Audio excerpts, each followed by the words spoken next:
The scars I carry is this perfect reminder of the price I've paid to live the life I do live now. You know, people see where I'm at, but they definitely have not seen the path that I had to take.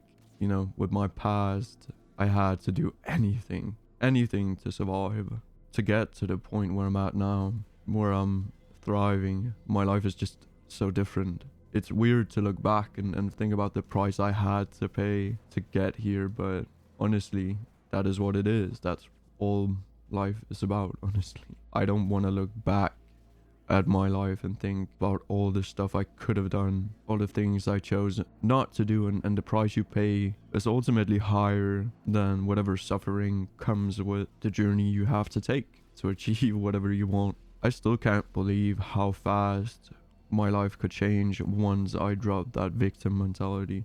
Once I got rid of that, which, you know, I don't blame myself for having that for the period I had it. You know, burying 5 people in the span of 6 months can only lead you to question, like, why did I have to go through something like that? At one point, it's like you have no choice but to carry on. My life isn't necessarily easy, but I wouldn't wish for it to be easy. I've always had this mindset of sometimes the price you pay is horrible but necessary. You know, my life story has in large parts been pretty tragic. There's no doubt about that, but it's what you do with that ultimately decides how your life ends up looking. The time I spent in the psychiatry was definitely not easy, but what made it bearable, I wouldn't say bearable, but what made it like worthwhile to me was definitely knowing it was something I had to do to get to where I wanted to be. To some extent, I still feel like I'm not doing enough with my life currently. Like, I feel like there's certain things I should be doing that I'm currently not doing, and like the price I pay of inaction currently is very apparent. You know, my physique is not necessarily where I want it to be. My physique could do with improvement, you know, especially how lean I am. That's something that my inaction has kept me from achieving, honestly. I don't care how you look at it. It's the same when it comes to investing. If you choose to not do something, you'll pay a price eventually. And honestly, life will show you that, whether or not it's something you're trying to avoid.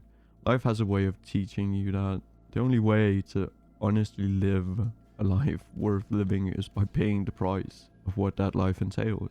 Like, I have huge ambitions for where I want my life to end up at. There's certain sacrifices tied to that. There's certain things that if I were to not do them, I would be doing myself a disservice. Just to go back on the scars, the reason I find solace in having them, even I know the judgment that comes, but honestly, the people that have a problem with shit like that are genuinely like not worth it to be around. You know, I'm not speaking on the people where it's out of passion or compassion. A life worth living to me is definitely by total commitment. That isn't, you know, an easy price or, you know, burden to carry, but it is fucking necessary.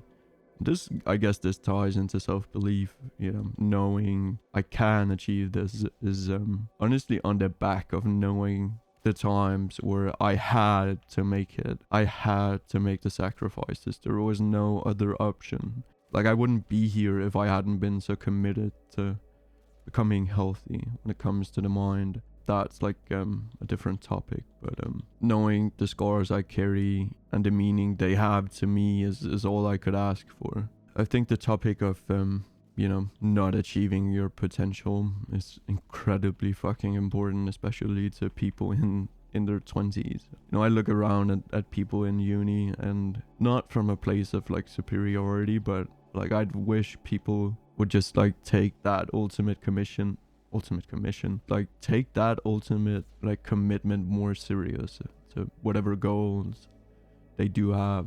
I'll give an example. You know, for me to succeed in college, I essentially have had to make certain sacrifices. It's not like I'm putting in a lot of work, quite the opposite. I'm min-maxing the shit out of college, and people have a problem with that.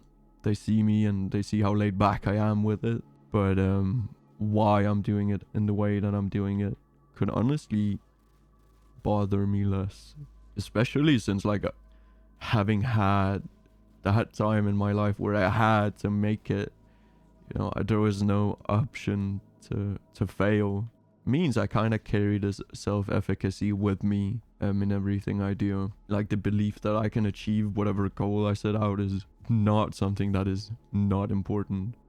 Having built up, you know, the tools to fix my mind, which I believe have been like the most difficult work I've had to put in, all things considered, leaves me with the opportunity to lead my life in a way that's not necessarily understood.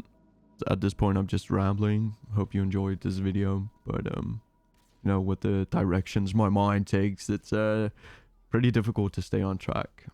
Thank you for listening. It means a great deal.